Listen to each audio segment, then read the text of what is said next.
some fur. Some fur. Everyone's fur. What is that? Preferred stock cologne from Stetson. What preferred men prefer. You know the possibilities of toppings on that deal? Yeah, 10. 1,048,576. 10 was just a ballpark figure. Some ballpark. Little Caesar's favorite 5. 2 pizzas, 5 toppings, $7.98. Pizza. You've never had cereal like this before. It has the enticing aroma and the spice of ground cinnamon, the delicious, savory crunch of rolled oats baked to perfection, the sweetness of brown sugar, a touch of vanilla, and a sprinkling of nutmeg. There's never been cereal like this before. The new Kellogg's Cracklin' Oat Bran, now baked with an even more irresistible recipe. Kellogg's Cracklin' Oat Bran.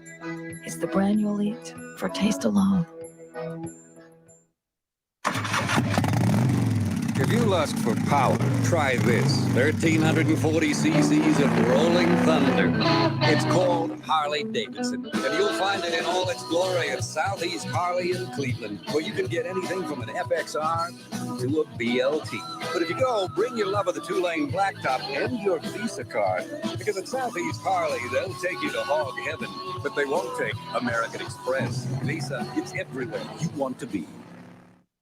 How come your cold symptoms come back? Your pill doesn't last 24 hours. Effidac 24 does. Sudafed lasts 6 hours, Tavis D12. But one Effidac gives consistent relief 24 hours. 24-hour Effidac. Keeps cold symptoms from coming back. It's the same, and it's different. It's new Hershey's Hugs. Hugs are mini Hershey's Kisses hugged by white chocolate. New Hershey's Hugs. P.S. Hugs also come with almonds.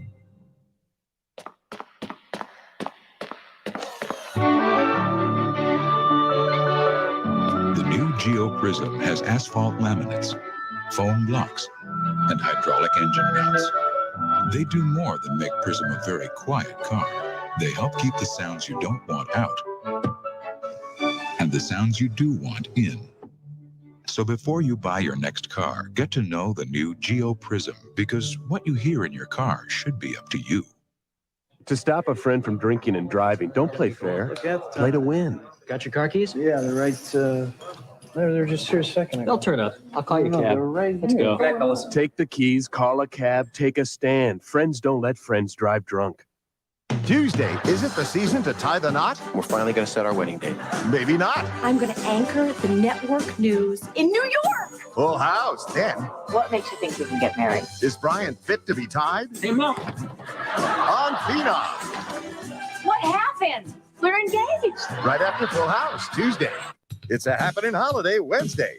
First, Jerome's in a play. Hark, y'all. Jarvis lights up the roof, and Jerome is spreading goodwill. Didn't I tell you he couldn't sell cookies in the store? Don't make me get ugly. Too late. Followed by a special Christmas Joe's Life. Oh, for crying out loud. It's a happening holiday on Joe's Life, right after Thea, Wednesday.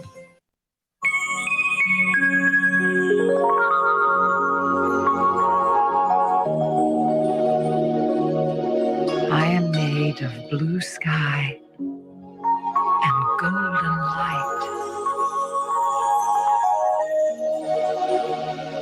And I will feel this way forever. Share the fantasy. Chanel number 5. They can't speak, but still, they can tell us a lot.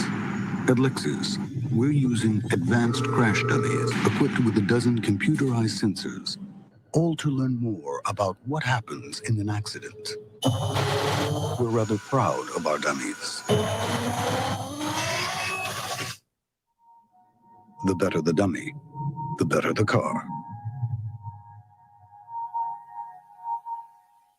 What? You're not giving the Aladdin video for the holidays? Oi! How long do you expect your kids to wait? 10,000 years. Now Aladdin's on video. It's the one gift that'll bring your family together. Big group hug. Group hug. After months of searching, a remarkable method was found that proves big pizza toppings equal big pizza taste. I think you should just eat it. Excellent idea. Big chunks do mean big taste. New chunky style pizza from Pizza Hut. Big chunks, big taste, big idea. It's comedies that'll slay you. First, the Connors go overboard decorating their house for Christmas. We go for the national title. It's a new Roseanne. Ta-da! Liberace. Then Luther meets his long-lost relatives. And they meet him. They're trimming the tree on an all-new Coach, right after an all-new Roseanne, Tuesday. Lois and Clark will continue in a moment. Monday on day one with Forrest Sawyer. In this Missouri town, children are disappearing. Is a serial killer at work? Day one is there with police on the scent of a murderer. Then on ABC's Monday Night Football, Pittsburgh battles Miami. Monday, hard-hitting television, football, and day one. Oh, hi. The holidays are such a special time. Belt sander for the wife. Around here, we like getting all bundled up and going to Builder Square. Saving on gifts, trees, trimming, lights, everything to make the holidays more festive. Even industrial-sized eggnog mixers.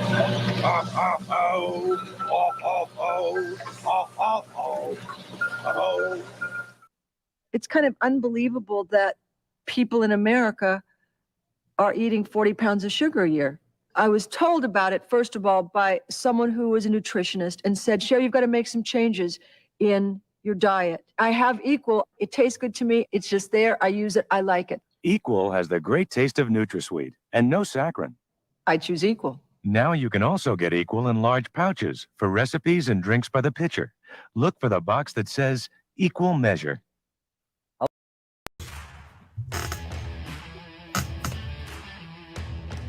I may live through 2023.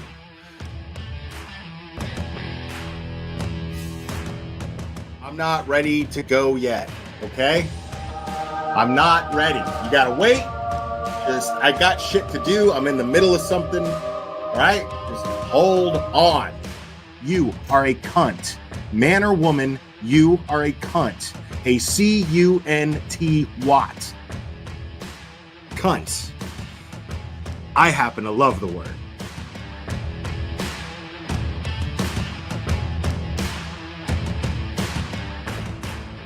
Watch your mouth or don't come in here. Uh-oh. Uh-oh. Oh, yeah, please, people, come on, we're adults here. You know what? What is the point? Yeah, we're adults here. I got a fucking Burger King fucking thing on my head. We're all fucking adults here, guys. People in my chat, 2 words. What are they? 2 words. Let me see the chat flood. Let me see the chat flood. 2 words. Okay. Next caller. Please. Let's get into the meat and potatoes, which translate in American to dick and balls.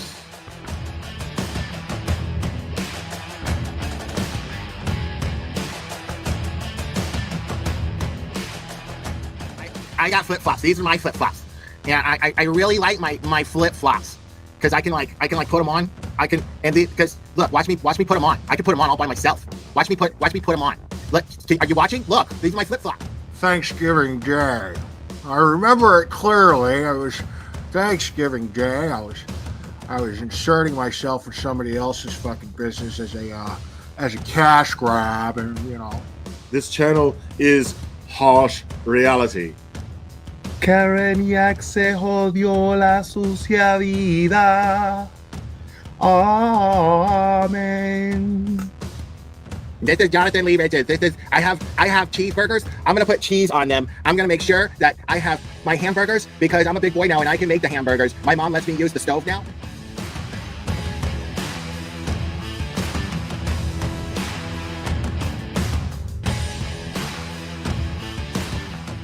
And I'm just like, wow, I like receipts, and they brought receipts. Like they had evidence to back up everything they said.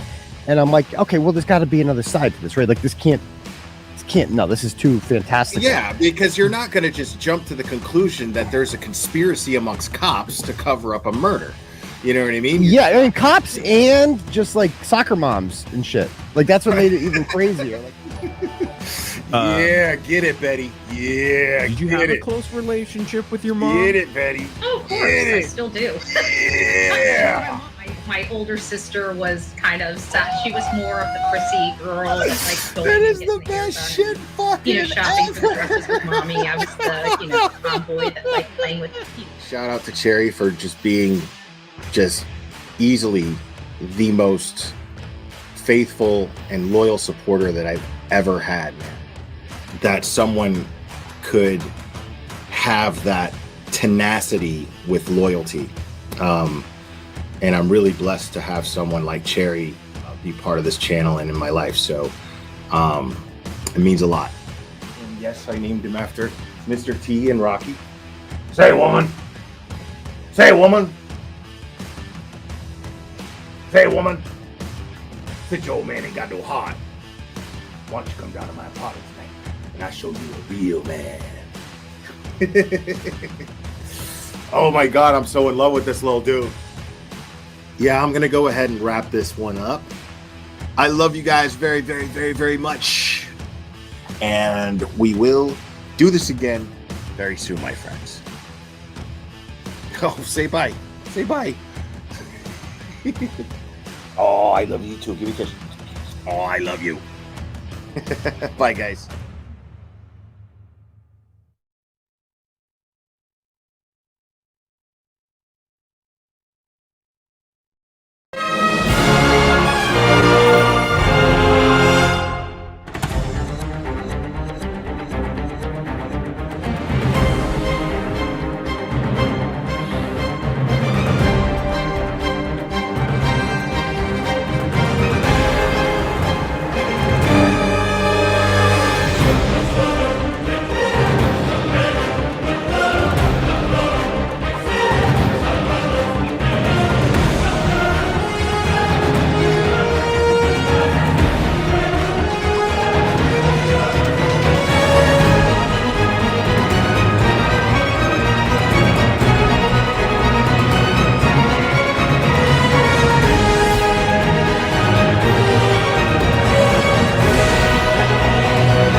Ooh, welcome everybody.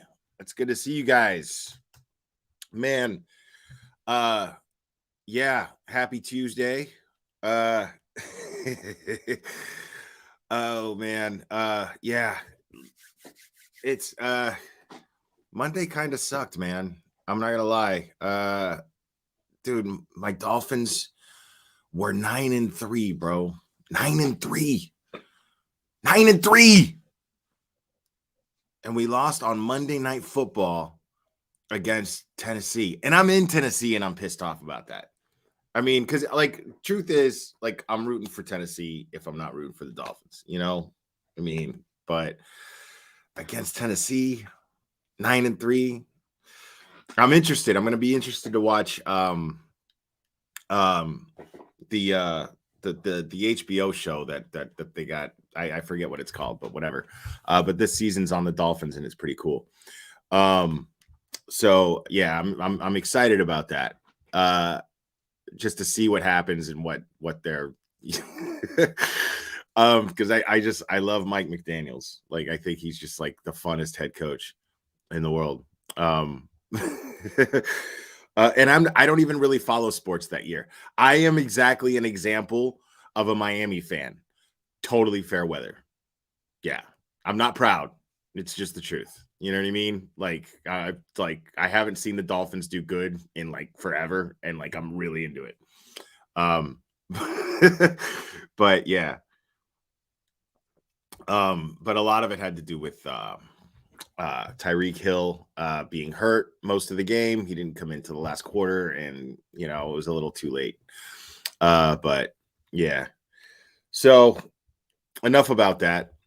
Yeah, I'm a little salty about it. Yeah, I'm a little salty. I'm not gonna lie. So yes, young jerks. Yes, and I see Don't forget, I'll be on with Dave McGrath of Unsafe Spaces tomorrow at 7:30 p.m. I'm looking forward to that. So yeah, we spent some time today. I made sure that David there that we had our script intact. You know, I gave him a list of questions that he should ask me, questions that he is not allowed to ask me. I think that we've got this memorized and all worked out, because this is how we do things here on the on the Clara. Is we rehearse everything. And you know, I turned that unsafe space into a safe space for me.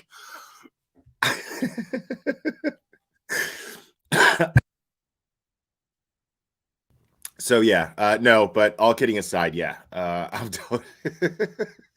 all kidding aside, yeah, I'll be a guest on there. I don't know what to expect. I'm just expecting to have a cool, fun conversation with a like-minded YouTube creator. So I'm looking forward to that.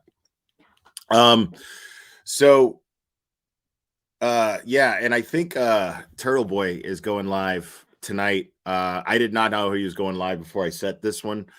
So I'll try to make this one quick, because I know most of you guys are going to head over there and check that out. And I'm interested. I'm interested because it seems that Turtle Boy is almost as pissed about what happened with police off the cuff as I am. And I'm interested to hear what Turtle Boy's 2 cents are on that. So yeah, I'm pretty excited about it. So yeah, because you know he's 27 years of sergeant in investigations in New York City, and 27 years, and you people who can't do anything except get a job at the Piggly Wiggly. And what a fucking prick. That guy sucks. Fuck that guy. But now I don't have any personal jabs against the person that I'm gonna review here. This was actually by request. This was totally by requests. People kind of made me aware of this dude. And I don't have any personal jabs to hit with the guy. I don't even know what I'm going to review here. I like to do reactions. So I can see that there are lots of you in here that are and I know the title, it's just to be humorous. I actually put his actual like channel link in the description in case anybody finds what he says insightful. That's cool. You know, if you do, all opinions, you know, I'm gonna respect all opinions until I hear them. And I have a reason to not respect those opinions. But y'all don't like Kevin, I see. We'll see. I haven't made up my mind yet. But we're gonna check it out.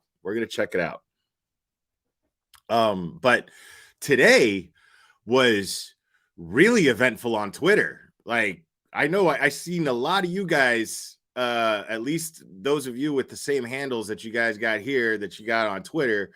And I mean, Twitter was eventful today, man. People were going at it, and none of it was even about Bill Cannon, 27 years of law enforcement and investigations and not working at Piggly Wiggly. None of that was about even him. It was just general heat over this case. And so yeah, it was pretty interesting. And if he's here, he's welcome. Okay, Yellow Cottage Tales. And yes, like I said, his description and correct name of his channel is in the description. His channel link is in the description. with the correct name in case anybody does actually find what he says insightful. Go ahead and subscribe to him. But I got to warn you, man, I'm being nice so far, and I might be nice this whole way, but I'm telling you, this is reaction. I have not even watched your shit yet. So we're going to find out what you're all about, my friend. So at the very least, you get a little promotion for your channel. So I hope it all works out for you, man. This was the one that I was told to review. I was asked to review. So let's check that out. If it proves true that there was a conspiracy to frame Karen Reed for the murder of her boyfriend, Boston cop John O'Keefe, speed it up a little bit. I'll quit True Crime Analysis. That's a promise. I'll do a live wait, her what? boyfriend, Boston cop John O'Keefe. I'll quit True Crime Analysis. If it proves true that there was a conspiracy to frame Karen Reed for the murder of her boyfriend, Boston cop John O'Keefe, I'll quit True Crime Analysis. That's a promise. I'll do. Okay. My man, you haven't quit yet? I mean, you haven't quit yet? Because, I mean, it's pretty true, bro. Like, there's clearly a conspiracy. Now, all right, let's break it down. Let's break it down for, like, specifics here, for the sake of specifics. He said, if it proves true that there was a conspiracy to frame Karen Reed, okay. All right. I'd say that there's proof that there's a conspiracy to cover up a shoddy ass investigation. That, I mean, so he didn't agree to quit based on that, but you got to be a damn fool if you don't see that so far. I mean, I'm just being honest here, dude. You got to be a fool. Anybody, that's what's killing me right now, is nobody seems to want to acknowledge the fact that there's clearly a whole bunch of, we fucked up, but we're too proud, so we're going to double down, triple down, quadruple down on all of our mistakes. And I'm being nice by saying mistakes, because I am still entertaining the possibility, not the likelihood, but the possibility that when we get to trial for Karen Reed, that there could be a smoking gun, like a fucking ace in the hole that the prosecution has. And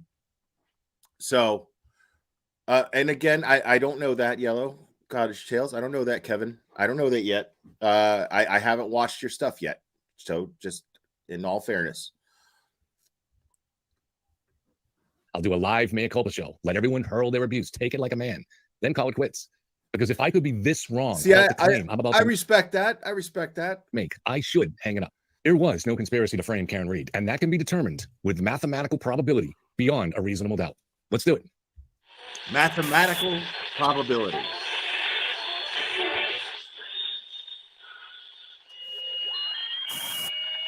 So are you a mathematician, Kevin? I got to ask you that.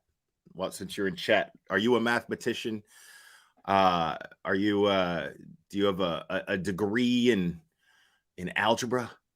Or I mean, I don't even know how math degrees work. I got a GED, so I can't even debate you, honestly, because, you know, I'm kind of stupid.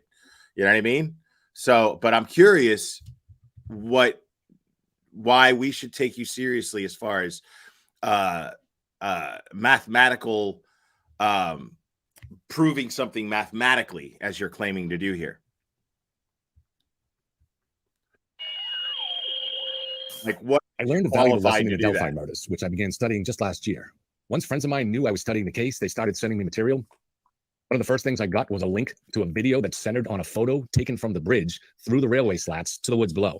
He zoomed in on this photo until the forest became little more than random pixels. The narrator could apparently see things I could not, such as Abby and Libby being held down and sacrificed by a group of people. I just saw branches and pixels. But hundreds of thousands of people were taken in by this. Why? I'm talking about intelligent people. One thing it reveals is the power of suggestion. Someone plants the idea in your mind of what you're looking at, and then you start to see it, even if you're just looking at pixels. It works best, of course, if you're seeing something that some part of you really wants to see. Another thing I learned in the Delphi case is that when you learn something matters, the sequence of how you learn things really influences the narrative you perceive. And once your mind starts to see a narrative... Real quick, I gotta address Patty Murphy's comment here. Hey, getting your GED is way harder than going through high school. No, it's not. No, it's not. No. No, I mean, you could score weed a lot easier. That's true. But no, I disagree. My GED was cake. It was very easy. Narrative, it starts to twist everything to fit that narrative. It's very hard to resist that. One advantage I had in Delphi was actually in that I came so late to the party. This meant I could take an overview without being influenced by one narrative or another. My good friend Dave, who had many years in law enforcement, See, that all sounds great, Kevin, so far. I got to tell you, that all sounds great. That's how I like to do things. Very analytical mind, took a different road because he followed the case from early on. So when he learned that a creep named Keegan Klein had been catfishing Libby, he was highly suspicious of his involvement, understandably. And over the years, with each new piece of information that leaked, that suspicion grew. A few years after the murders, Klein was finally arrested on child sexual abuse material charges, unrelated to the murders. But those charges really fueled speculation, understandably, again. Then a podcast called Murder Sheet managed to obtain the transcript of the cops interrogating Klein about the murders. That really confirmed everyone's suspicions.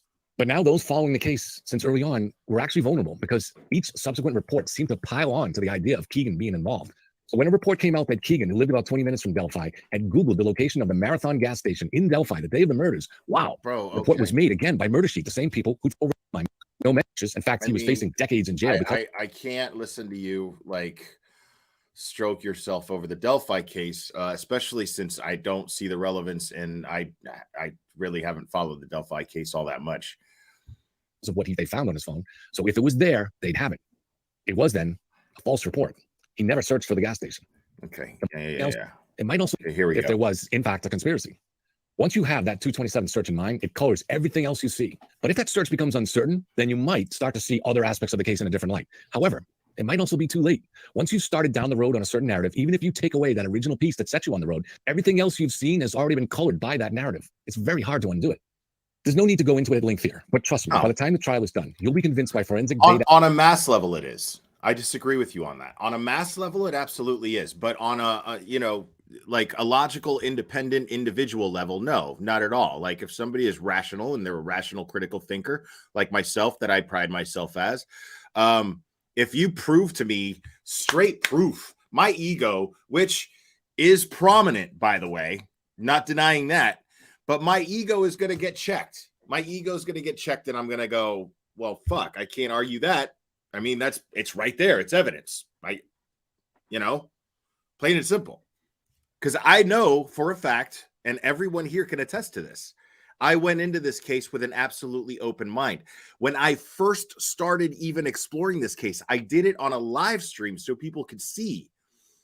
So I went into this with an absolutely open mind, and I was not ready. I wasn't even ready to even talk to Turtle Boy when I first started talking about this, because I was like, I don't want any influence at all.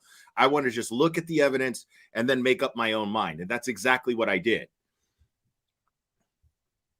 Data experts that the 227 search is at best uncertain and more probably unlikely. I've studied data a lot this summer, and the only certain thing about any single piece of data is its uncertainty.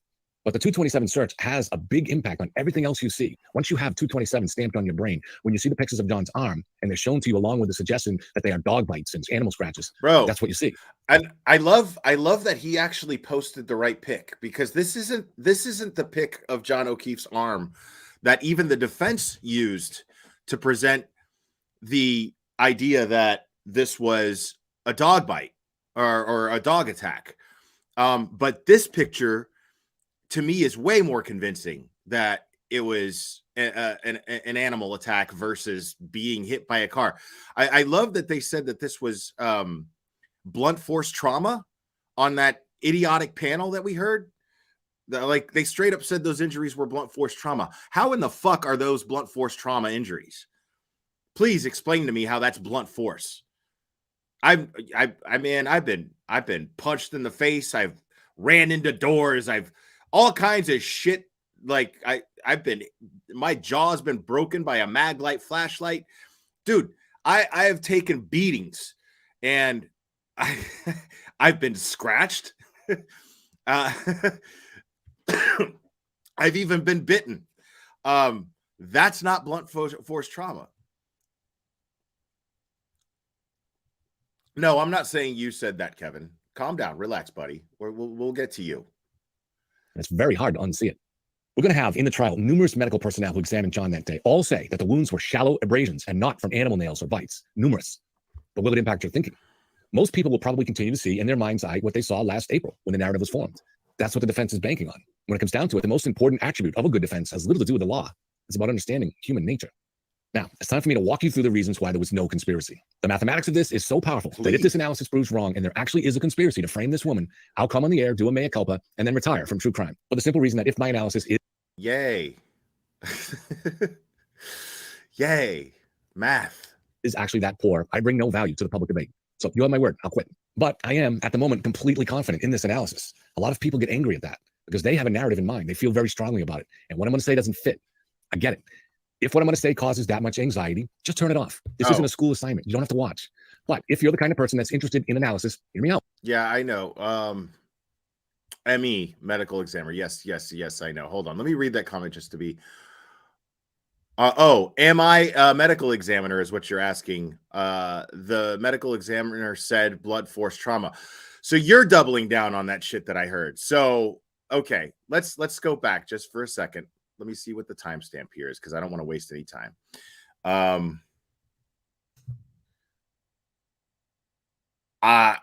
gonna go ahead. I'm just gonna be bold here, and I'm gonna say that it doesn't take a medical examiner to say that that's blunt force trauma.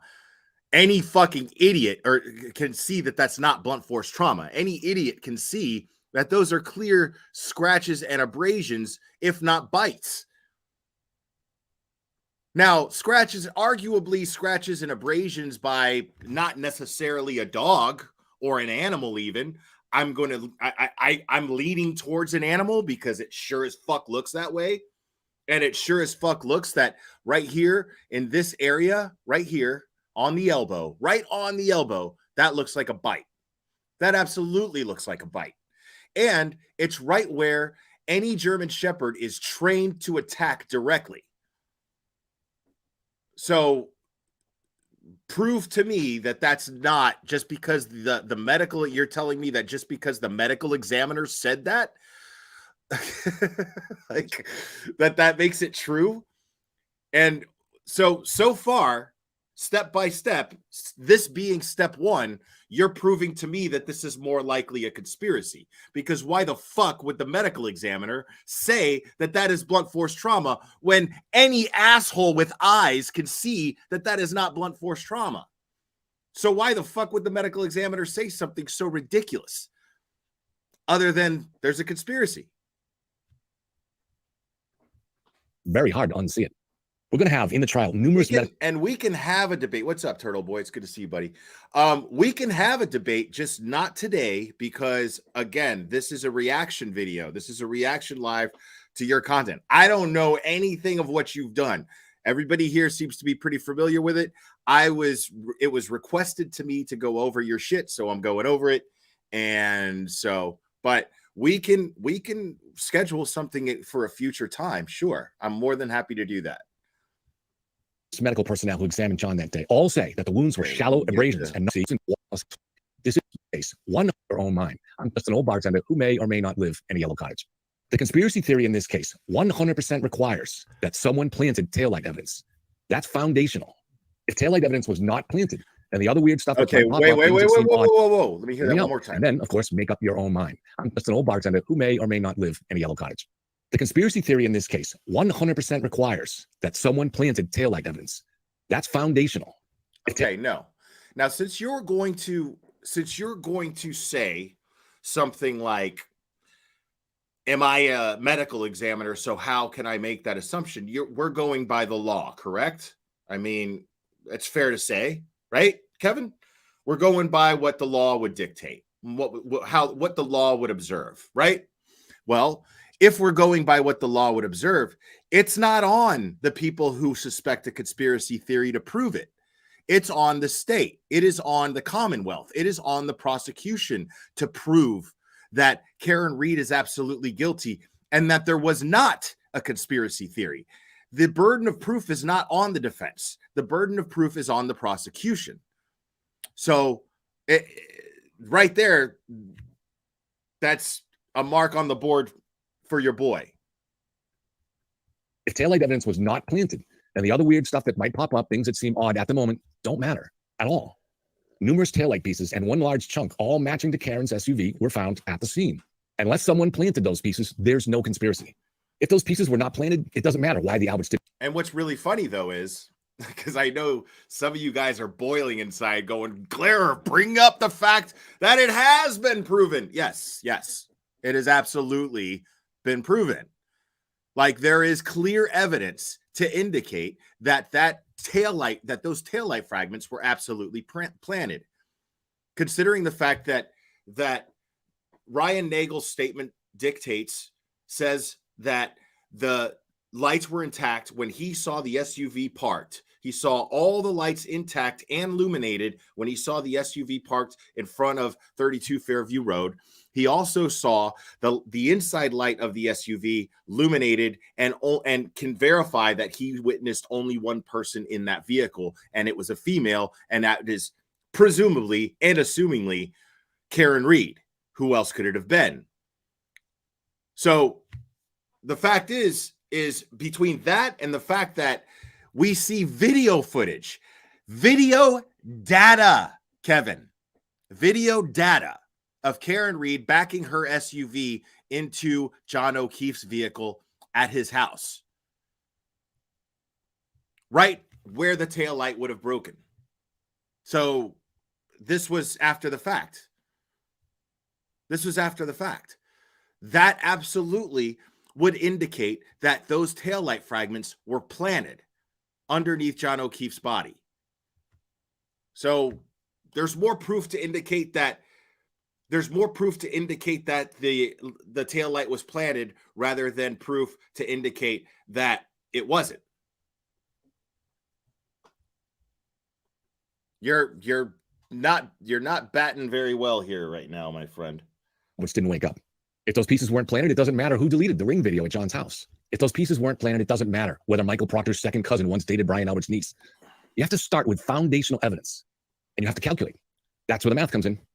Means and motive. Planting evidence in a murder case in order to frame an innocent woman. I think we can all agree that's a crime. When doing that, would be well aware. Totally a crime. As with any crime, you start with means and motive. Were there the means for taillight pieces to be planted in the mounds of snow? Can we assign some kind of probability to that? See, this is the one thing that I'm going to agree with not only him, but anybody who argues against the conspiracy. Because that's the first thing. If you guys remember, because I'm always going to be fair here. If you guys remember, the one thing that I was looking for from the beginning was, what's the motive? Who had motive to kill John O'Keefe? Who had motive to cover it up? Why? What's the motive? What's the reason behind the motive?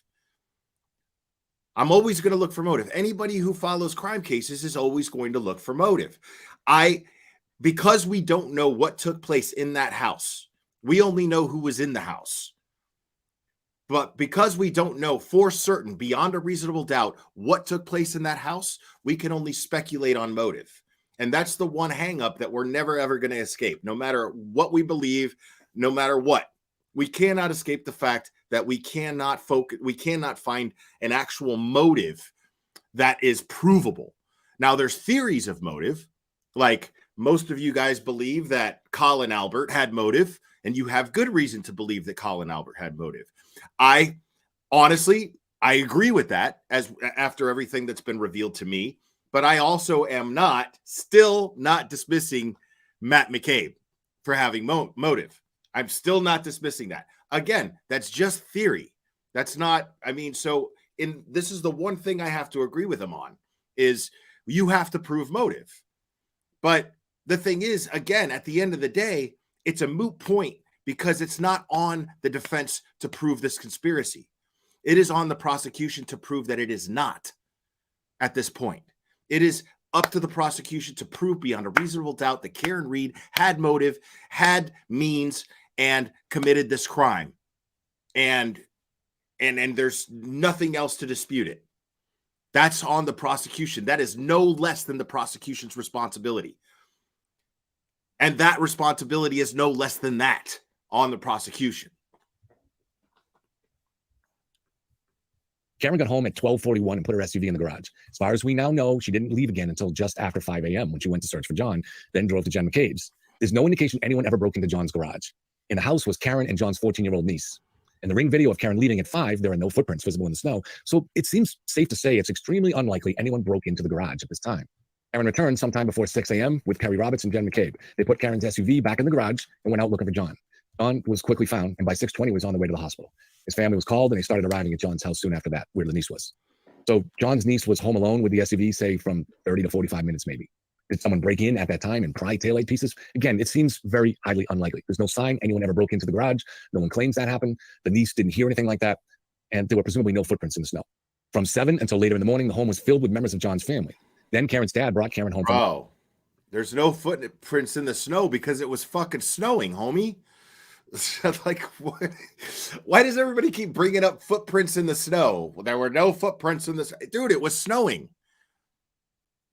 When it snows, it cover-ups the footprints that were left in the snow prior to the snow that fell down after the fact. Killing me, dude. Killing me. Home from the hospital. A short time later, he drove her to their home in Dighton. So I think it's safe to say that up to this point in time, the taillight could not have been tampered with. They then left the SUV in the driveway in Dighton. It was under ring surveillance. Snow continued hard all day. Anyone see this is what I'm talking about. Like you're sitting here talking facts, right? You got to pay attention to the evidence. You got to pay attention to the facts.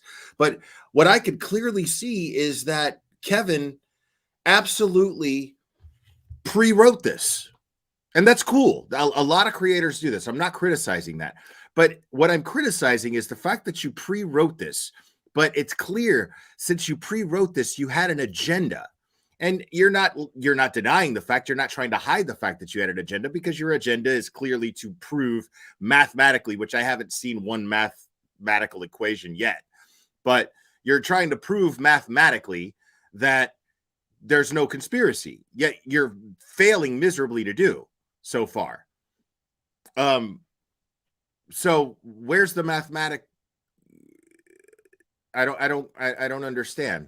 But here's the thing: is you pre-wrote this, and then I can't help but picture you sitting there on your laptop, going over and writing this live stream, and it never occurring to you to actually look at the court documents and look at all the evidence as you're writing this.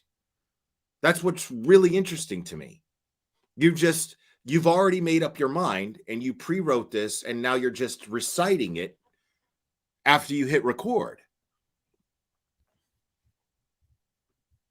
Anyone approaching that vehicle would have left tracks in the snow that'd be noticed. So while it's not impossible that Tom Cruise ran some kind of Mission Impossible operation to pry pieces of taillight while the SUV was sitting there in the driveway, it's very, very unlikely. The vehicle was towed to Canton at 4:12 p.m. That's about a 45-minute drive in normal conditions.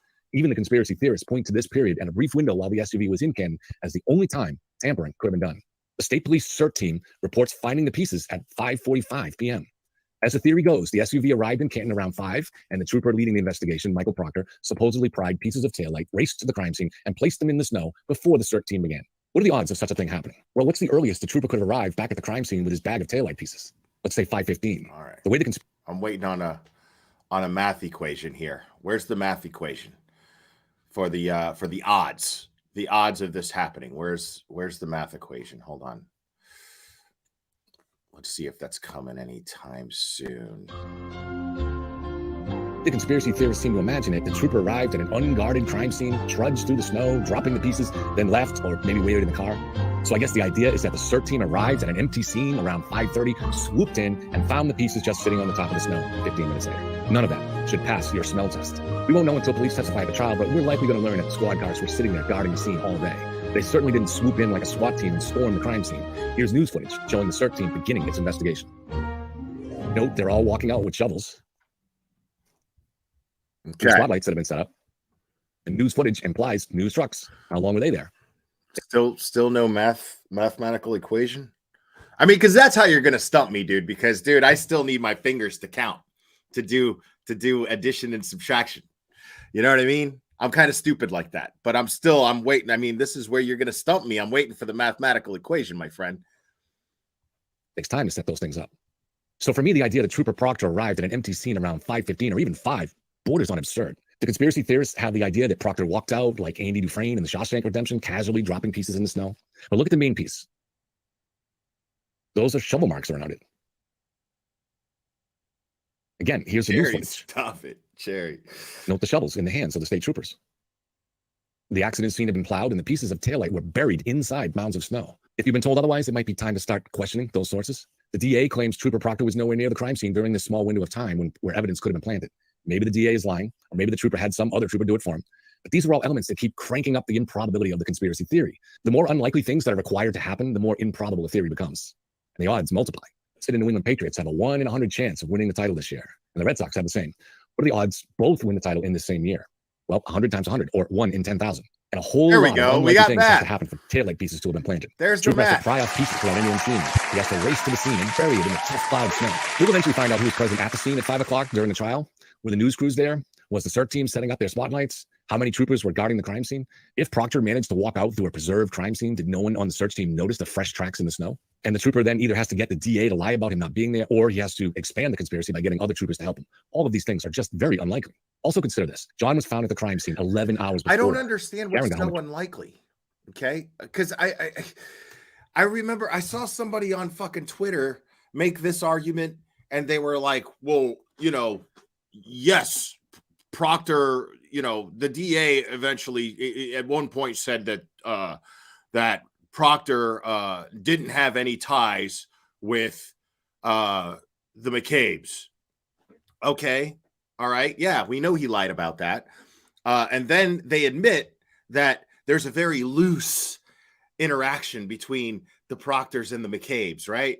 That they just happened to be just a couple of social media photos. And I remember my response being something along the lines of, are you saying that photographic evidence of someone's social media isn't solid evidence of people being social? Is that, are you fucking serious that you're saying that? Like you're typing that and posting it? I mean, that's ridiculous. But then the argument was, oh no, Sully, you just fucked up the whole goddamn vibe, man. Here we go. I think we got a super dad. Super dad. I think we got a super dad. Super dad. Super dad. Super dad. Dad, dad, dad, dad, dad. I think we got a super dad. I think we got a super dad. Sully P777, thank you so much. Yes, it was time for a super chat. Good call. Good call. So then after the so then they finally admit, yes, there's a loose connection between these families, a very loose connection. And Trooper Proctor,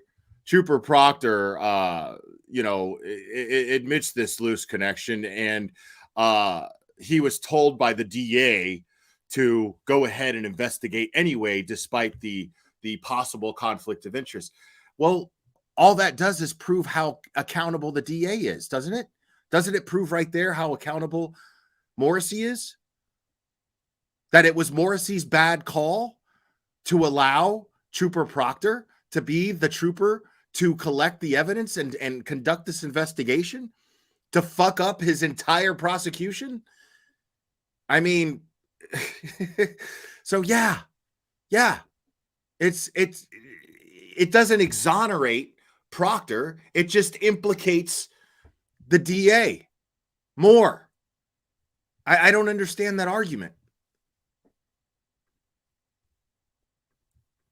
Home at 12:41. That's 16 hours earlier.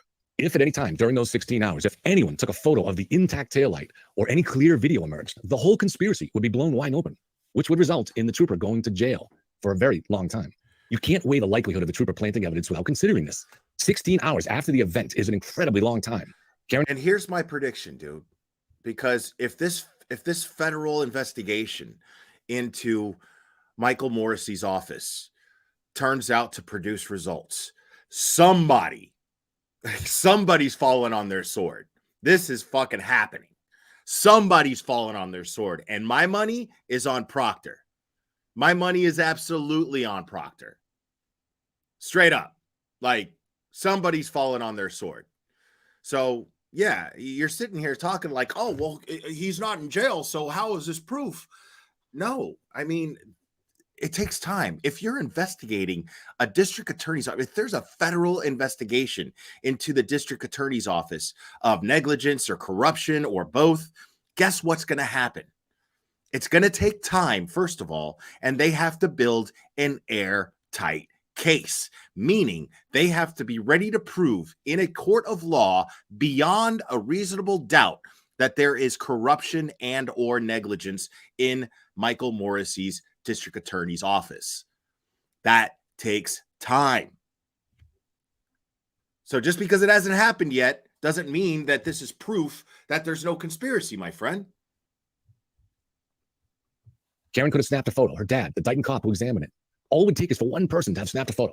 If a cop is going to pry pieces of taillight in order to plant them at a murder scene, he'll know he better do it soon after the accident. To attempt this 16 hours later, he would know is reckless and likely to be exposed. Which brings us to motive. Whenever I bring up the fact that there's no known motive anywhere sufficient to explain the super risky planting of evidence, people come at me with, but Kev, you don't understand how corrupt cops are, or it happens all the time. It's not just a matter of the integrity of cops, their willingness to be corrupt. It's about how any human being, even the most corrupt, calculates his own self-interest. Planting evidence in a murder case 16 hours after the murder. And that I can't argue with either. I got to tell you, because I discussed this with Turtle Boy when he was on panel with me. When he was a guest here, I discussed this with him because I couldn't understand. I was like, if these people are trying so hard to cover up a conspiracy, why are they fucking failing so badly at it? Why are they making it clearly obvious that there's some sort of cover up here? Why are they so sloppy about it? We discussed this. I'm acknowledging and agreeing with you on that one fact. They were absolutely, because I'm still at a loss for that. But nevertheless, it doesn't change the fact that it's absolutely sloppy. There's clear evidence. These are not very smart investigators. These are not smart investigators at all. They're not intelligent people. Trooper Proctor is a fucking thug, in my opinion. Especially if the last thing that I heard was true about Proctor, that he was at an Army versus Navy football game and basically just tried to intimidate somebody trying to sell beer and hot dogs because she was wearing a free Karen Reed button. That tells me everything I need to know. If you're a witness, if you're the lead investigator if you're the lead investigator in a high profile murder case, you would not be talking to random people about the case if you were smart. B, if you're a witness who you're claiming that you're a victim of harassment in Turtle Boy's charges and everything and all the charges Turtle Boy's facing right now, and you're discussing these things with a random person who's trying to sell you beer and hot dogs, again, you can't be that smart. Two examples of why I think Trooper Proctor is a fucking meathead. Because, if he's doing this, he's got to be an idiot. If he's discussing two open cases with random people selling fucking hot dogs and beer at a football game, who volunteered to do it, by the way, if he's doing that, he's got to be a fucking meathead. There's no other explanation. So yes, my my argument to you, sir, is yes, it was absolutely done sloppily. And if I'm thinking why, the difference between you and me, where we disagree, is you are coming from a place where this is a competent, experienced, sound of mind investigator, and I'm saying he's a fucking moron. He's got to be stupid. It is incredibly high risk. You could go into jail for a very long time. To this, they say, but Kev, you don't understand. They never think they'll get caught. This isn't fixing parking tickets. This isn't just passively helping a conspiracy by looking the other way. You're talking about prying pieces from an SUV 16 hours later and then burying them at the scene in front of other cops, possibly news trucks. So don't give me that they never think they'll get caught. It's asinine. Of course they're aware of the high risk of being part of a murder conspiracy. To be willing to take part in that, a cop would need an incredibly compelling motive. Something like, you have your mom tied to a chair in the cellar, so you better play. Or a cop would need the support of other police officers as well as the DA's office. So yes, not only would he need the things that you're saying that he needs, but yes, no. Or The other option, the other possibility, which is exactly what they're being accused of, is he's getting help from the DA's office down. And even the select board. Yeah. Better play ball. I'm sorry if I'm losing patience, but if you find yourself making arguments like Proctor did it to be cool with the cool people, it might be time to seek help. So let's be generous here, very generous, and say there's a possibility. I agree with that. If that's your argument, that Proctor's doing it to be cool, yeah, that's not very intelligent. That's not a sound argument. I agree with that. But I mean, you're not addressing the actual arguments, because I'm not the first one up here. I'm not the first one saying this stuff. I'm not the first one. I'm not the first one arguing the points that you're arguing against the points that you're making with logic, with indisputable facts. But you're bringing up the argument of somebody who probably hasn't done much research in the case and is just saying free Karen Reed for the sake of saying free Karen Reed. Maybe. I'm sure there are those people out there. Absolutely. Sure. But if those are the people you're addressing, then this whole video that you made is fucking moot, bro. It's pointless. It means dick. A compelling motive we've never learned. Maybe Proctor's mom really was being held prisoner. I would suggest the odds of the existence of a motive that compelling is like 1 in 10,000. But again, we'll be very generous and say it was 1 in 10. How's that? Is that okay? You know, crazy, but we're erring on the side of caution. So let's do the math. There's a 1 in 10 chance Proctor could bury taillight pieces and not be seen. 1 in 10 chance the DA is lying about Proctor not being there. And a 1 in 10 chance there's some wild motive we've not learned about. Even with that super generous math, it means there's only a 1 in 1,000 chance Proctor planted taillight pieces. But of course, we still have more math to do. Sorry, don't worry, there won't be. Where are you getting these math equations, bro? Like, how did you get to those conclusions? Because even though I'm not very good at math, I understand the mechanics of mathematics, okay? The mechanics of mathematics dictate that there's a formula to lead you to your conclusion. There's a formula. That's why I couldn't do long division. I couldn't do the formula. My brain would just fucking get scrambled and I just couldn't fucking do it. But I do understand the fact that a formula needs to happen in order to come to a logical conclusion. And you are not presenting the formula. So how are you proving this mathematically as you're stating? It's just not, you're failing miserably, dude. Won't be a test at the end. But before we move on, one more thing on the taillight. When I spoke with journalist Aidan Kearney, he told me the main reason he believed there was a conspiracy was that the Canton police themselves did not find taillight pieces that morning. Well, I'm sorry, that just doesn't hold up. In Massachusetts, the investigation of any violent or suspicious death automatically transfers to the custody of the state police, except in the big cities of Boston, Worcester, and Springfield. John was clinging to life when he was taken from the scene, but there probably wasn't much hope of him surviving. In any case, he was pronounced dead at 7:50. At that time, the case officially became the custody of the state police.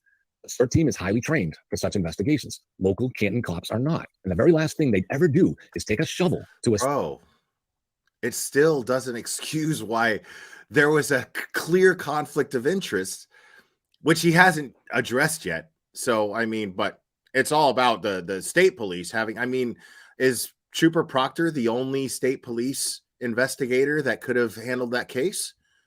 I mean, fine. I'll indulge your statement that, you know, that the Massachusetts State Police are the only law enforcement agency with the resources that are qualified to address these things. But I mean, why Proctor though? Why not a different law enforcement investigator?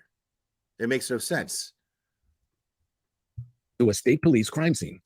So they had no chance of ever finding those buried pieces of taillight. No chance. This part of the conspiracy theory can be, frankly, just dismissed. We also must discuss a claim that's emerged by my friend Sean McDonough. Sean first reported this to me back in June. An officer named Brian Wanless, who has since retired, is said to have been secretly ordered to remove the taillight from Karen's SUV. I can't show it here, but Sean sent me a photo of the SUV with the taillight removed. Recently, Sean posted more extensively on this, and it's a very professionally written analysis by a man who spent his life in law enforcement at the Drug Enforcement Agency. Let me read some of what Sean posted, since it's much better in his words than mine. So, quote, I had received information from a very credible and reliable law enforcement officer about a conversation the source had with Wanless. The law enforcement source told me that Wanless, during a face-to-face meeting, told the law enforcement source of being summoned to the Canton police station in order to assist with the processing of Karen Reed's SUV. At the time, Wanless was in the unique position of being a full-time police officer and the owner of a local auto body shop known as Brilliance Auto in Canton. According to the law enforcement source, Wanless said he was asked to remove the taillight from the SUV. According to this same law enforcement source, Wanless has told other former Canton officers that the taillight was intact with a piece of red plastic located inside the taillight housing. When the law enforcement source asked Wanless who summoned him to the Canton police station, Wanless refused to answer. Additionally, when the law enforcement source asked Wanless about any reports written, Wanless responded, "I don't know what they did." Sean's post is longer and makes some very valid points about the chain of custody of this key evidence and the documentation of that chain of custody. I'm not a cop, but that kind of thing strikes me as very important in any honest investigation. Let's first start with Sean's source. He says from a very credible and reliable law enforcement officer about a conversation the source had with Wanless. And in other points, he seems to be talking about his source talking to sources who talked to Wanless. So you're getting down the food chain here on these sources. The closest we could be is that Sean talked to someone who talked to Brian Wanless himself. If Sean had talked himself to Officer Wanless, it would mean much more to me, but this feels pretty secondhand and even thirdhand in this information. And to be frank, we've been burned before by that very source or a similar one, with reports that John O'Keefe called the Canton police to report Colin was dealing drugs in the neighborhood. That was his summer. We got that. Those same sources, and that proved false. So I suggest extreme caution with some of these sources. But we can actually dismiss this whole part of the conspiracy theory based on one thing, the timeline.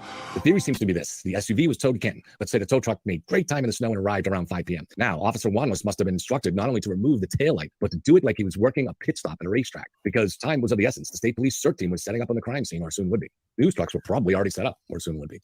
Remember, the state police found the main... I love how this guy never addresses all of the shit that makes this shit so fucking suspicious. Why is he not addressing the fact that nobody even searched the house? Not only did they not search the house, but why? And why didn't anybody even ask to enter the home? Why didn't the responding officer, who got there in a miracle response time, by the way, miracle response time in less than a minute, why didn't that person say, hey, okay, there's a dead police officer in your front lawn. Is it okay if I go inside and make sure everybody's okay? How many people are in the house? This never happened. I mean, this is standard. You don't have to be a cop to know that this is standard. All you have to do is watch Cops, the show, the TV show, watch body cam footage that I even go over, on this channel just for fucking entertainment. Just to watch drunk people act like assholes when the cops are fucking dealing with them. I mean, this is all very, very, very basic shit. It's very basic. All you have to do is just understand that this is standard procedure.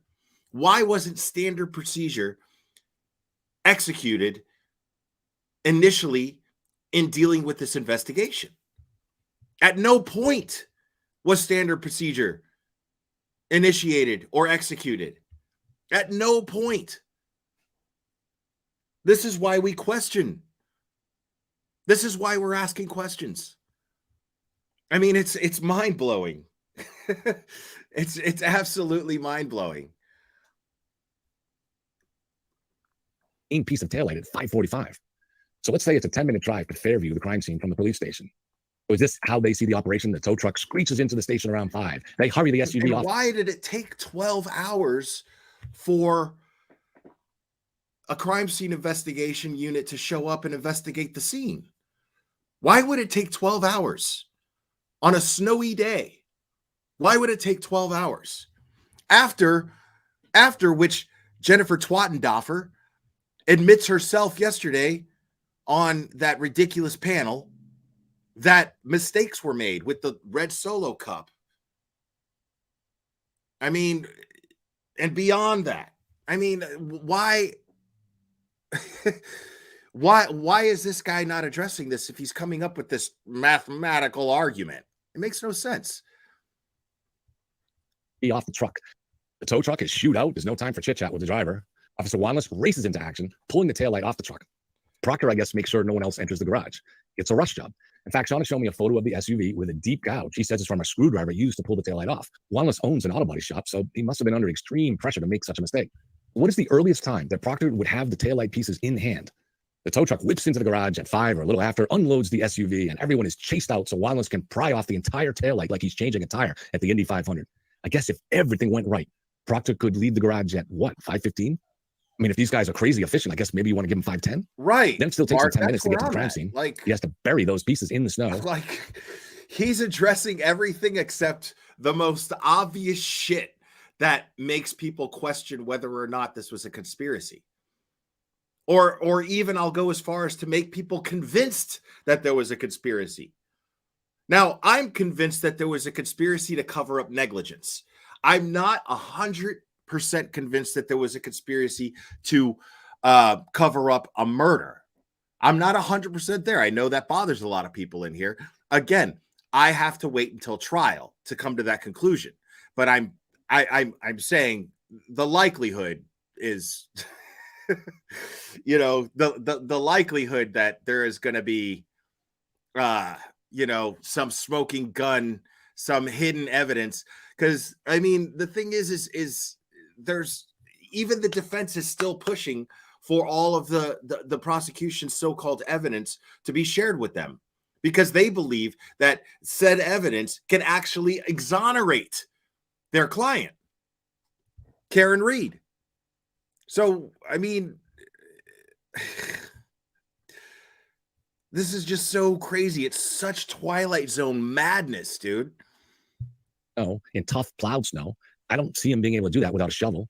So Proctor wanders out onto the snowy crime scene under the glare of the CERT team spotlight and the news trucks. He's carrying a shovel. And at 5:45, just minutes later, the team finds the main piece of taillight, right where Proctor just buried it. Look, I love Sean, but there ain't enough tequila in Mexico to make me buy that. The only way such a theory can work is if the whole state police CERT team is in on this. It's the only way. Everyone on that team, every single state cop present that afternoon. There's one nosy cop to blow it for them all. One honest cop who isn't comfortable planting evidence in a murder case. That's where we're left on this. Have to accept that all the state cops will be in on this in order to what? Protect the nephew of a Boston cop? Yeah. Do you really want to hang your hat on that theory? Yeah. Okay, so I very conservatively All the evidence that the odds of points to Proctor it. planting taillight pieces as 1 in 1,000. All of the evidence that you're refusing to acknowledge absolutely points to that. Yes. Yes, that's what we're saying. Yes, we're saying that this is all to protect a cop's nephew. Or a cop. Or a close friend of a cop. Absolutely, 100%. That's what we're saying. All of the evidence that you are choosing not to acknowledge in your little video here, that's what we're saying. That evidence points to that. Yes.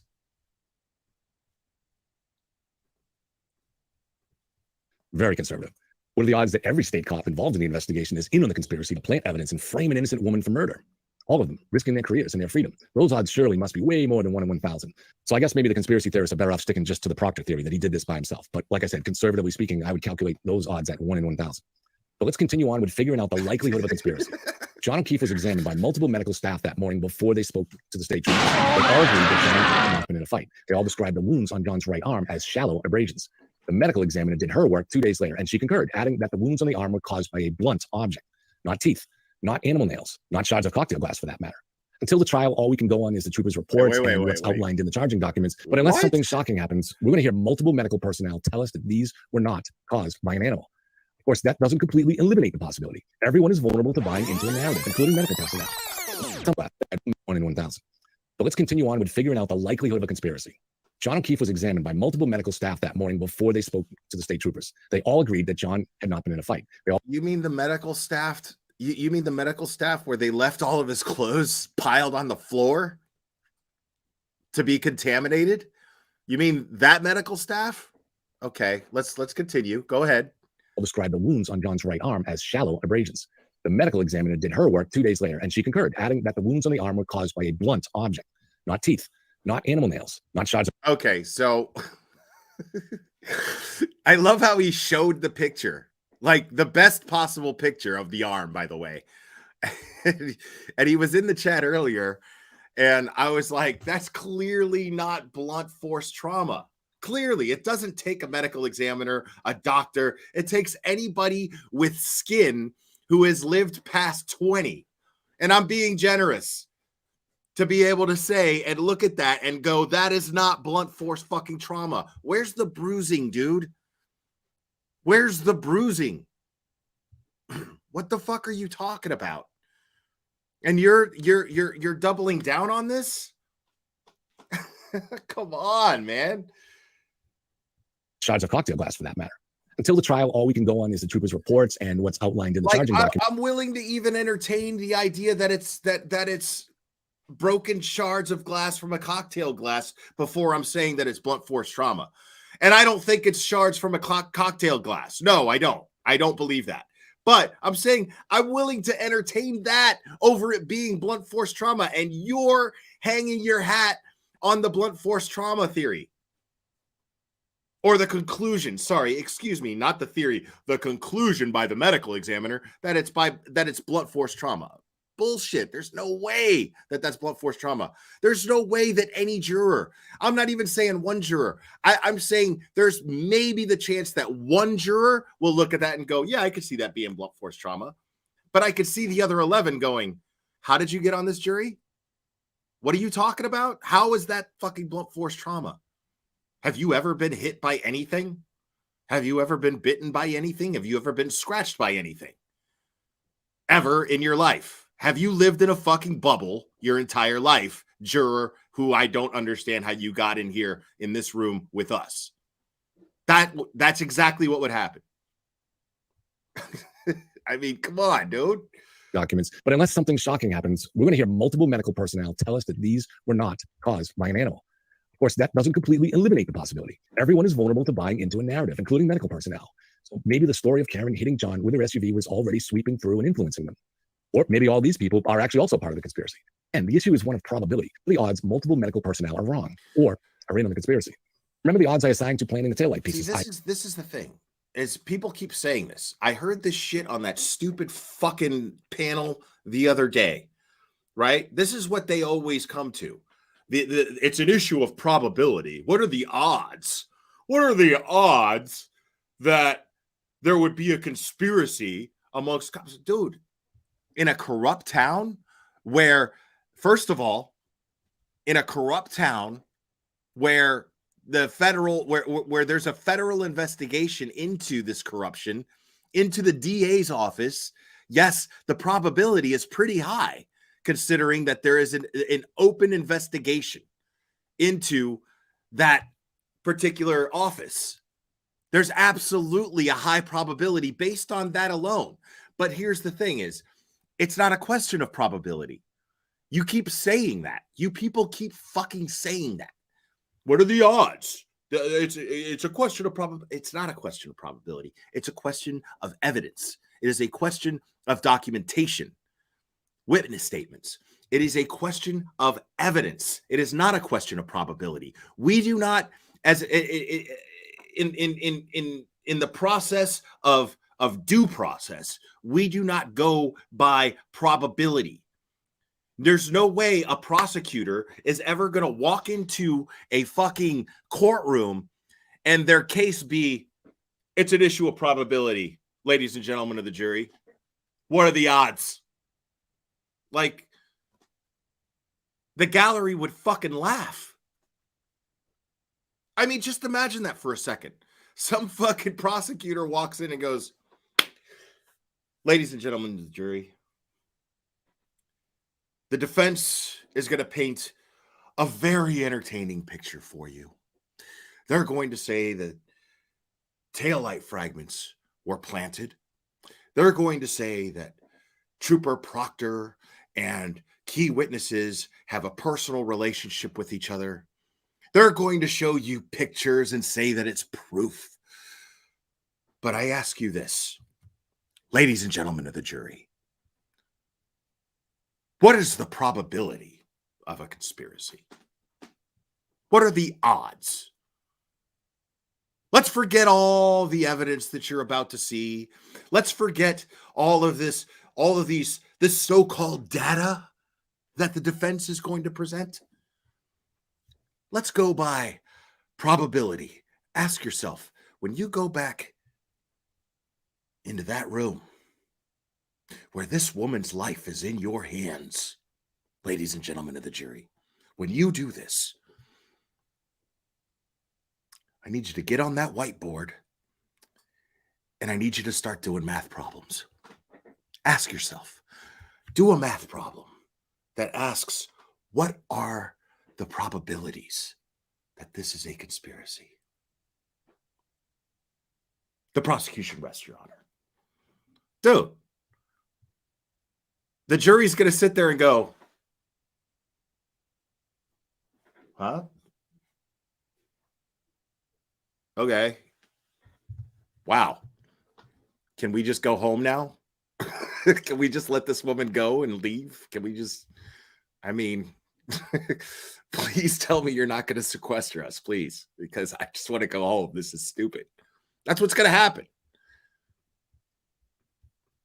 I very conservatively put it at 1 in 1,000. But now you have to factor in the odds of multiple medical personnel being wrong or lying in part of the conspiracy. Let's be generous and put the odds of that at 1 in 10. Okay, so 1 in 10 for the medical personnel being wrong or lying, times the 1 in 1,000 for the possibility of Proctor planting the taillight pieces. And now we're at overall odds of 1 in 10,000 for there being a conspiracy. But there's plenty more. As I said earlier, if there's anything I've learned about data, it's that any single data point comes with a significant amount of uncertainty. This guy with his data. The more data points you string together, the less the uncertainty. GPS data comes from a one-way signal from a satellite, which a sensor in your phone picks up. Doesn't work well inside a building. But outdoors, it comes with a much lower degree of error than cell tower pings. Generally, the error rate for GPS is 15 feet. If you have a lot of data points within a narrow time period, you can reduce the likelihood of the device being outside the margin of error. You can't completely eliminate the possibility, but you can really reduce it. Other factors can help. In Moscow, Idaho, Brian Kohlberger's phone was tracked 11 times in the 6 months before the murders to be near the victim's house. A reasonable question will be whether he was going to a nearby house and not targeting the eventual victims.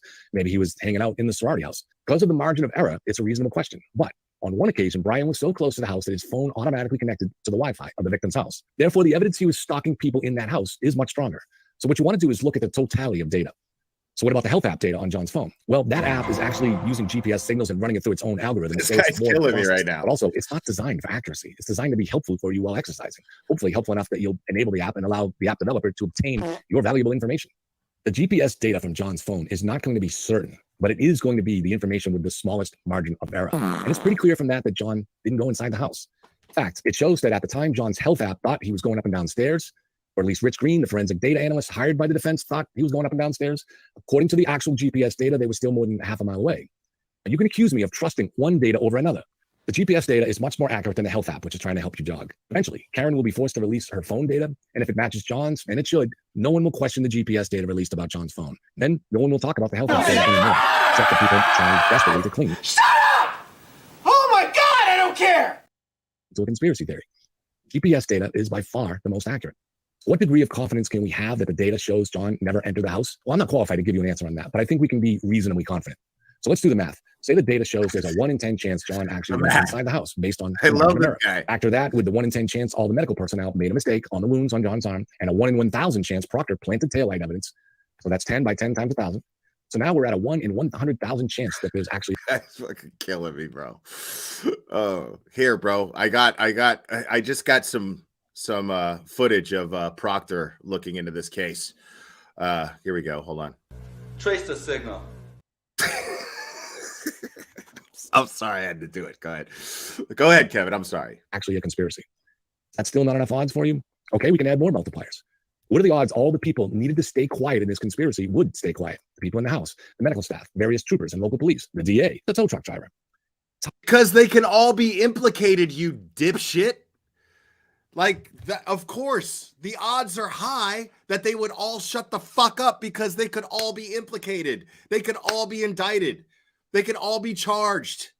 Every single person lying in this case has a motive to keep the fuck quiet because they could absolutely be implicated. What do you mean?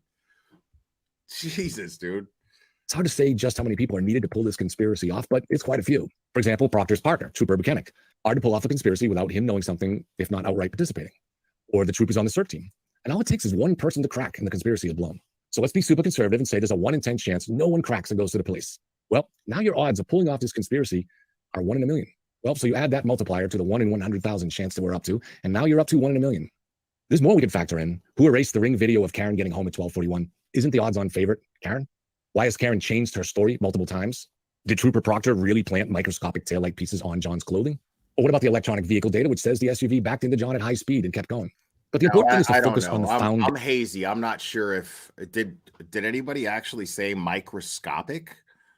Is that anywhere in the documents? I could be wrong. I don't have the documents memorized, but does it say at any point that they're microscopic? foundational evidence. When you drill down to the bedrock, the cornerstone to this case, as I've said, is the planting of taillight pieces. If that didn't happen, then there's literally no case for a conspiracy. Zero. And mathematically, the odds against planting taillight pieces already put this case way beyond a reasonable doubt. And people say, but what about? Stop. There are weird things that pop up in every case. I love you guys. Thank you for clearing that up. I appreciate it. Beings are unpredictable, and sometimes they try to hide things that have nothing to do with the actual case, but might embarrass them in some other way.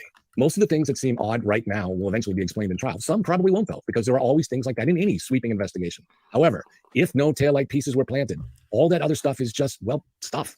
What about the 227 search of how long to die in the cold? Well, the planted taillight evidence and the 227 Google search have a proportional relationship. To the degree that one is not true, the other can't be either. So if there's only a 1 in 100,000 chance the taillight evidence was planted, then there's only a 1 in 100,000 chance the 227 search ever took place. You can quibble with the math. I myself would put it more close to 1 in a million. Maybe you think there's a 1 in 500,000 chance that pieces were planted, or maybe you're going to be a diehard and hold out for the 1 in 100,000. Now, I'm not the luckiest gambler in the world, but I'll take those odds. So I'll gladly wager my little yellow cottage that the 227 search simply never happened, which means I would not expect me to be closing shop anytime in the I gotta foreseeable hear future. that one more time. Sorry. Wait, what? It's in 100 sweeping investigation. However, if no taillight pieces were planted, all that other stuff is just, well, stuff. What about the 227 search of how long to die in the cold? Let's take a look at that. Let's take a look at that mathematical equation right there. Stuff equals, well, just stuff. Like, yeah. I'm gonna draw the same conclusion. I'm gonna draw the same conclusion there, Einstein. Cold. Well, the planted taillight evidence and the 227 Google search have a proportional relationship. To the degree that one is not true, the other can't be either. So if there's only a 1 in 100,000 chance the taillight evidence was planted, then there's only a 1 in 100,000 chance the 227 search ever took place. You can quibble with the math. I myself would put it more close to 1 in a million. Maybe you think there's a 1 in 500,000 chance that pieces were planted, or maybe you're going to be a diehard. And I mean, you expect us just to fucking swallow this as fact, bro. Like, you're like, I myself, you haven't given anybody any reason to take you seriously as a mathematician, much. I mean, well, as somebody who can comprehend evidence or even bothers to even look at it, much less a mathematician. Well, I came up with the 1 out of 1,000 out of my ass, but I myself would say 1 out of a million out of my ass. So, I mean, you didn't present any formula at all whatsoever to come to these conclusions at all. None. Like, I love that. Like, he said the 1 in 1,000, like as if he, you know, spoke to a mathematician and discussed this, and that mathematician was like, I'm going to go ahead and say a 1 in 1,000.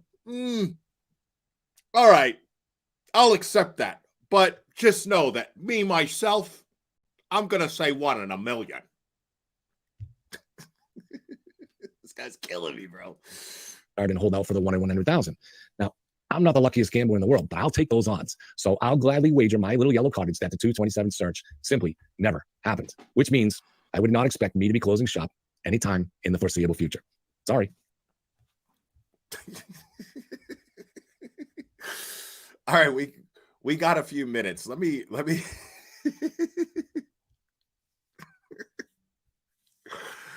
I'm a little dumber after seeing that. I gotta be honest. I gotta be honest. I'm a little dumber. I didn't even think that was possible. Let me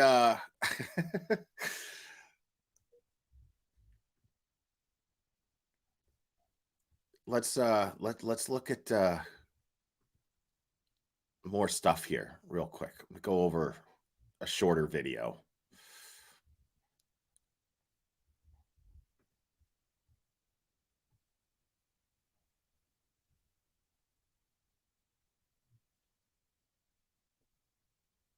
And supposedly this dude has a book about to be published in March. Again, I said this shit. What the fuck is with, like, every time I see somebody who can't fucking think is writing a book.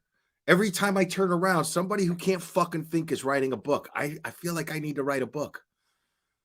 Like, is it that easy to get published? Is it really that easy to get published? What am I doing? I got time. I got time. I'm going to fucking write a book. Like, you know what I'm going to do? I'm going to just write I'm going to write about like 300-400 pages of fucking incoherent fucking dribble, and just to see if it gets published, just to see, like, just as an experiment, because fuck it, why not? I mean, everybody else I'm seeing who can't seem to fucking think.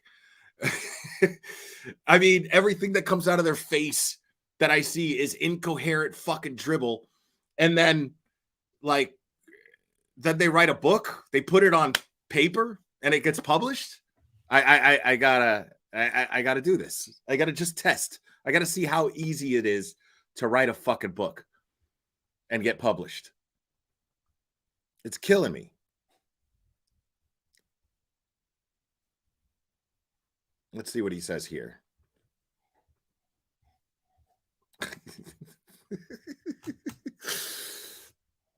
I'm seeing this guy in a completely different light after watching that video now.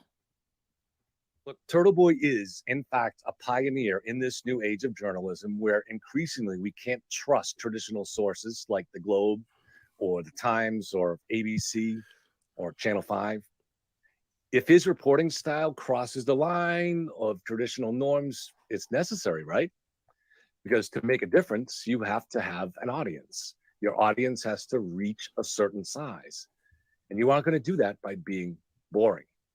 Also, when people saw here was someone who wasn't going to be bound by the rules, they knew here was a guy they could go to with inside information about scandals. This led him to breaking several big stories, important stories. Now, I first watched his show in April. Right away, I saw things I liked and things that bothered me. However, that was also when I first learned about the other important stories he'd broken in the past. So I decided that maybe this was what we needed. He was what we needed, not as a savior or as a cult leader, but just as a kind of renegade journalist, willing to cover things. This is fucking mind-blowing. See, this is one of these fucking idiots that thinks that when you fucking have a YouTube channel, it's a crapshoot of how successful you are. I'm going to tell you right now that it just doesn't work that way. I've been doing this for 5 years. I'll tell you, the reason why I don't have over 100,000 subs right now is one simple fact: because I'm fucking lazy. That's a fact. That's a fact. I like to come up here and I like to say whatever the fuck I want, and I don't like to have to do work in order to do it.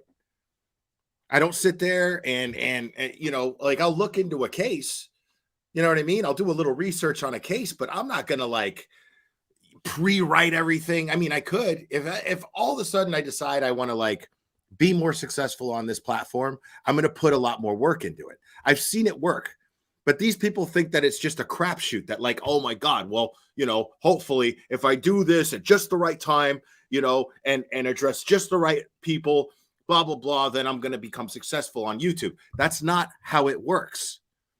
You have to put in work, hard work. I have two very good friends on this platform who are very successful, right? And I'll tell you, one of them has well over 100,000 subscribers, and it's because he busted his ass. This is a guy who puts out a video every single fucking day. He premieres a video every day. He records it, edits it, and puts it out there every single day. His name is Josh from the Dad Challenge podcast. Okay? This is somebody who I admire very much as far as work ethic goes. And he holds down a job, and he's a full-time dad, and he's a machine. I don't have this kind of work ethic. I never have. But I know that it's 100% me. You know what I mean? Like, I know that if I really put my mind to something, I could actually accomplish it. I've done it. Everyone here with any type of work ethic understands this. It's a fact. You look at Annie from 10 to Life. Annie from 10 to Life, people want to say, oh, well, you know, she's just, you know, really pretty, you know, and she speaks well. And that's why, no. Annie is where she's at because she fucking puts in work day after day after day, all day. That's what she does. all day. She puts out a new video every day. She covers a different case every single day. You know what that takes? Like, that's not, it's this is one of those people who's sitting there and he's sitting here saying, well, Turtle Boy is getting the traction that he's getting because, you know, people like to see an entertaining, good show. Like, no, okay, well, that's an aspect of it. That's a part of it. But the reason why Turtle Boy has as much popularity as he does is because of the work that he put in to uncover the facts of this case. That's why. That's why. There's no other. I mean, yes, is he a bit flamboyant in his personality? Sure, of course he is. Of course it takes being entertaining to some. I mean, you can't bore people to death, or of course you're not going to gain traction if you're boring. But the fact of the matter is this guy he's out there fucking getting resources, maintaining those resources, utilizing those resources, and then writing blogs every single day. Every day I see Turtle Boy's got another blog up. Every fucking day. Every fucking day. Like, and every time I see a blog where he's like, check this out, there's receipts to go with it. There's screenshots, there's video footage, there's all kinds of shit. This is the kind of thing that gets you successful in anything, not just YouTube, any job that you have, anything that you do. Depends on your success, depends on the work that you're willing to put into it. I mean, it's just that simple. It's nothing more complicated than that. Everybody here thinks, hopefully, you know, if I just go live at just the right time and I cover just the right case, that I'll become successful. No, it doesn't work that way. You got to put in work. That's how it works. Period. You got to put in work. You think you think a guy like Turtle Boy is going to quit a career that he worked his whole life to obtain, being a teacher, a high school teacher? He's going to just fucking quit because he thinks he's going to get lucky? He thinks, oh, you know what? I'll just be a YouTuber. I'll just be a vlogger. I'll just... And hopefully it'll pick up some traction. Fuck all those years I went to college. Fuck all those grades I got in high school just to get to college. Fuck all that shit. Fuck all that hard work. I'm just going to start blogging because, you know, hopefully I'll get lucky. That's not... You people are fucking killing me with that kind of logic. It's mind-blowing, dude. Things the legacy media won't. In fact, I put out a video debating whether he was a hero or a villain and concluding that at the end of the day, it was what we needed. And it still is what we need. It just can't be him. Why not? At its heart, journalism has to be about seeking the truth. Why not? Seeking is the word to... What do you think this guy's been doing? I love that. What do you think this guy's been doing? Well, you know, we want independent journalists to be successful, just not him. He can't do it. As long as it's not Turtle Boy, he can't do it. Well, why not? Why not? Because it's about seeking truth. I mean, there's putting out truth, and then there's whether or not you, as the receiver of that truth, whether or not you accept it. That's the other half of it. Just because you're not accepting of this truth, because it doesn't meet and fit your narrative of somebody being guilty before being proven innocent, it doesn't mean that he's doing anything wrong. It doesn't mean that he's lying. It doesn't mean that he's making shit up for popularity, especially if he's bringing receipts. Oh, shit. Did I really? Oh, my bad. Hold on. think we got a super chat. Super chat. I think we got a super chat. Super chat. Super chat. Super chat.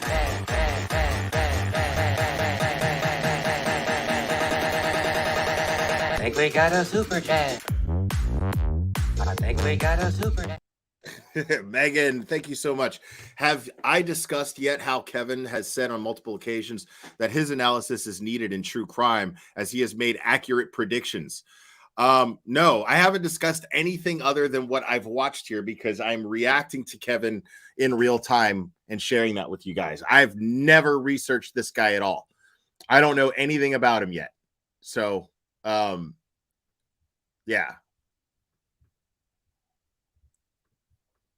To remember here, because rarely do we have the truth. It's a never-ending process. It involves asking questions from multiple angles. It involves challenging your own assumptions. Yeah. Making sure your own biases aren't getting in the way. Journalism means giving your audience all of the truth as best you can. Yes, it's acceptable to build an audience by being entertaining and also by having a point of view. But being a journalist is not the same as being a PR agent. Being a journalist means trying to follow the truth wherever it leads. Yeah.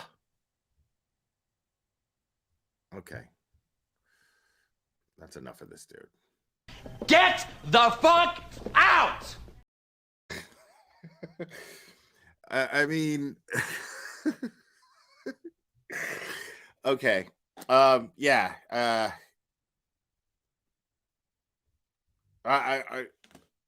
I think Kevin's gonna be my new toy because I'm gonna follow Kevin because this shit is fun to me. It's very fun. It's very fun to me. Yeah, I love that. Yeah, math equations that never took place. Like he broke it down mathematically. I love it. Anyways, yeah, I'm gonna go ahead and wrap this up, guys. I'll see you guys over at Turtle Boys Chat.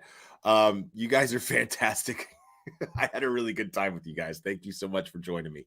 I love you, and we will do this again very soon, my friends.